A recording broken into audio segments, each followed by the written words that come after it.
Pokemon Let's Go Eevee is, well, Pokemon Yellow but with Eevee. Just as everyone has been saying, it is indeed a Yellow remake. Pokemon Yellow was my first game, and I know that game like the back of my hand. So, being able to see a lot of this redone, it's a little fun. I'm not gonna lie. Not to say that this game is perfect or anything, I've only played an hour of it, but it is Pokemon Yellow for the most part. Like Nintendo has been stating, it is very much geared towards children. They actually have you catch your Eevee, and I'd imagine the same thing for the Pikachu, as opposed to you getting attacked and Professor Oak standing in the way and doing it for you like in the original game. You are given like 50 Pokeballs at the start of the game just so you can start the Pokemon Go segments, because there's no battling random encounters, and Pokemon battles are Pokemon battles. They're the same as in any other Pokemon game. The only thing that's really different is that there's a lot of extra events that kind of cater towards the kids that will probably be playing this as their first actual Pokemon game outside of Go. There's a couple extra areas where your partner will tell you what you can and can't do, as opposed to you just finding out. You can catch Pokemon right away, so when you have your first battle with your rival, you're already a overpowered mess. But for the most part, the events are pretty much the same. You still get the parcel for Professor Oak, you still have your first battle with your rival, you still have to wait for someone to move, except this time it's Team Rocket instead of a drunk man waiting for his coffee. A little strange, but whatever. And I made it all the way to Brock's gym, and essentially I can attest to this because again, I've only played an hour, but it seems like this was only designed as a checklist for these kids who may have never played a Pokemon game before, so they can at least understand the typing advantage. You have to show him a grass or water type. You only have to do it once. After you show it to him, you can freely walk in and out of the gym. You don't have to really use it in a fight. It never made me switch Eevee out from the front. It just asked me to show him. That was it. This is probably just a way to say, hey, you may not have played Pokemon before. If you haven't, that's okay. This gym uses rock types. Just show us a water or grass type Pokemon, which they're weak to, that you can catch in the forest. You just walk through and you're good to go. Plain and simple. There are some gripes about it though. Since catching Pokemon grants experience, it's better to just catch Pokemon if you're gonna grind for experience.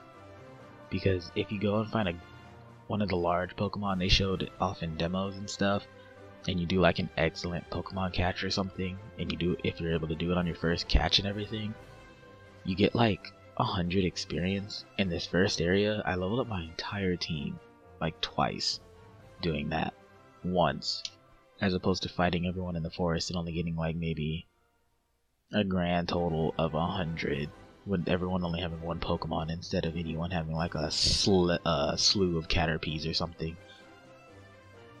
But I am excited to see more of it. I would like to see where this goes. It is a shame that it is just Pokemon Yellow. This isn't a bad setup, honestly. If it let us go a little farther, maybe if we started in Johto and gone through Kanto, or maybe if we got a chance to see all the other Pokemon that could show up from the generations, it'd probably have a little more bearing, because Pokemon Go, the app, has Gen 4 now, and this one's stuck in Gen 1. These kids may only be playing their very first Pokemon game, but they're no longer stuck in Gen 1. They've seen at least 4 gens at this point. So they for sure have some more favorites outside of that. It would be nice to see, this formula go a little farther than it has. It's not a bad formula. It's a good, fun little side thing while you wait for the real ones to come out next year. And there's even an online segment. Like, I'll have to find someone to test this with, but you can trade and battle online just like any other Pokemon game. So there's probably going to be some kind of weird battling meta that will only work in this one, but that will help teach some of these kids to be maybe a little more competitive in their battling strategies.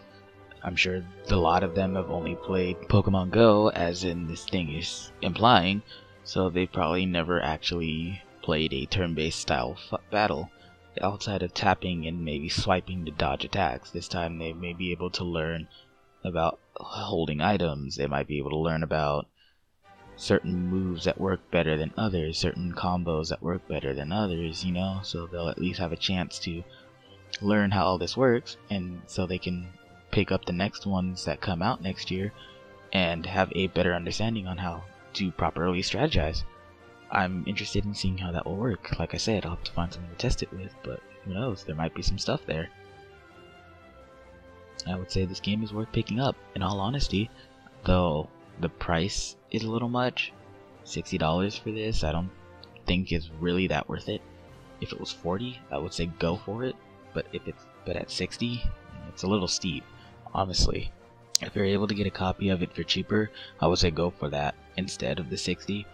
But if you can't and you're really interested, I would say maybe borrow it from a friend or go ahead and drop that $60, because like I said, $60 is a little steep for what is essentially Pokemon Yellow again. And we've played through Gen 1 3 times now, I want to say. Yeah, 3 times, Red, Blue, Yellow, Fire Red, Leaf Green, and then now let's go Eevee and Pikachu. It's our 3rd time through Kanto, strictly through Kanto. There's a lot of new stuff, but for $60 that's a little much, so I would say, yeah, I would say get it if you can, wait for the price to drop, but it's definitely something worth looking at. And if you're lucky, you might be able to win the giveaway that I'm doing. Thank you so much for staying this long in the video. I know my voice is not the best, but I'm glad that you stuck around and you were very interested in what I had to say about this game. I hope to make another video about it as soon as I finish it, maybe being a little more thorough in what I liked and didn't like. And as I mentioned about this giveaway, in the description box below there will be a link that takes you to the gleam.io where you can enter the giveaway, and it ends tonight. I was hoping to make this video yesterday, but I didn't get home until late, so I'm putting it up now so you have time to watch this and get a little more information on it. All it is just enter in with whatever account you have, Facebook, whatever, like this stuff, visit the pages, follow the Twitch, you've done Gleam before, you know how that works. Just follow all the instructions, you'll be entered to win, and I'll pick a winner tonight sometime, and then I will contact that person so I can ship it to you tomorrow. It may not get it to you before Thanksgiving if you're in the States, because that is this week, but you will have it before the holidays, so I would like to get that to you as soon as I can. And as always, thanks for liking my page, liking the pages on Facebook, coming to this video. I'm eternally grateful. Thank you.